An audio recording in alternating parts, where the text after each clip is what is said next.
आज की आपकी वर्कशीट नंबर 43 डेट 13 अक्टूबर 2020 10th क्लास के लिए है। सामाजिक विज्ञान की है आपकी वर्कशीट। आज आप पढ़ेंगे राजनैतिक दल। राजनैतिक दल क्या होता है? एक ऐसा संगठित समूह जो चुनाव लड़ने और राजनीतिक सत्ता प्राप्त करने के उद्देश्य से काम करती है, राजनैतिक दल कहलाता है। राजनैतिक दल 3 प्रकार के प्रमुख हिस्से हैं: नेता, सक्रिय नेता और अनुयायी या समर्थक होते हैं।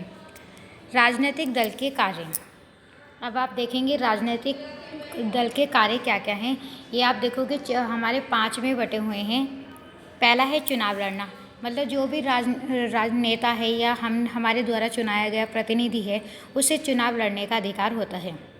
दूसरा सरकार बनना व चलाना, जब वो प्रतिनिधि किसी योग्य पद पर बैठ जाता है तो उसे सरकार चलाना और बनाने का अधिकार होता है। तीसरा विपक्ष की भूमिका, इसमें विपक्ष की भूमिका बहुत महत्वपूर्ण होती है ताकि वो जनता के सामने उस पक्ष की गलतियों को हमारे समक्ष प्रस्तुत कर सके।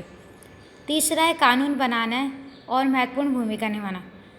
सरकार का सबसे प्रमुख उद्देश्य होता है कानून बनाना, ताकि जनता के बीच समानता और अधिकार के जो अधिकार है उनसे वंचित ना हो, उनको साथ रखना, ताकि जनता अपने आप को सुरक्षित रख सके। लास्ट है जनमत का निर्माण। कोई भी राजनीतिक दल तब तक नहीं बन सकता जब तक हमारी भारतीय जनता या कोई भी देश की नागरिक उस समूह को अगर अपनी सहमति नहीं देती, तब तक वो दल नहीं बनता और ना ही वो दल राजनीतिक रूप से उभर कर आता। अब आप देखोगे राजनीतिक दलों की हमें आवश्यकता क्यों है। मेन है कि आवश्यकता क्यों चाहिए, कि देश को एक राजनीतिक दल की आवश्यकता क्यों है।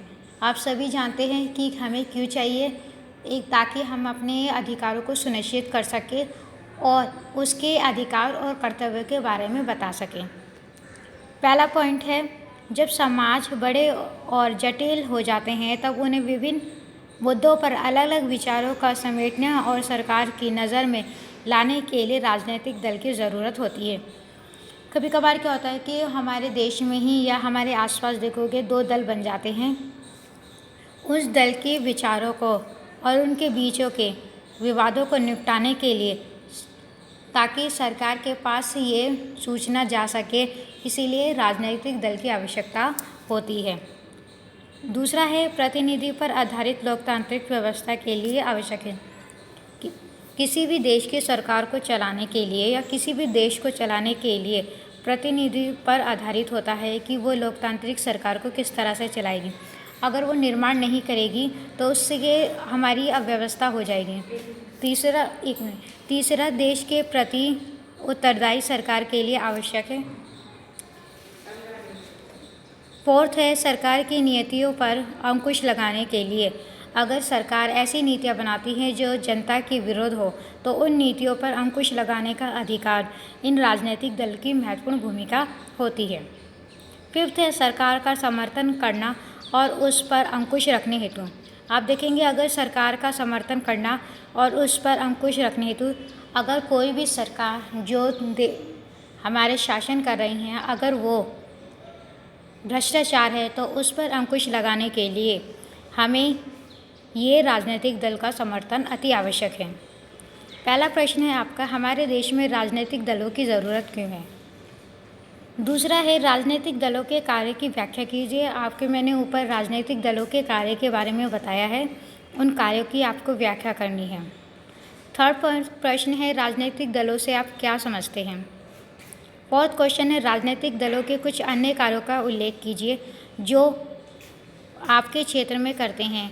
अपने अनुभव के आधार पर उनकी व्याख्या कीजिए, मतलब कोई भी आपके राज्य में या आपके क्षेत्र में राजनीतिक दल होगा, उनके बारे में लिखना है और आपको उनके अनुभव के बारे में बताना है। Okay, class over.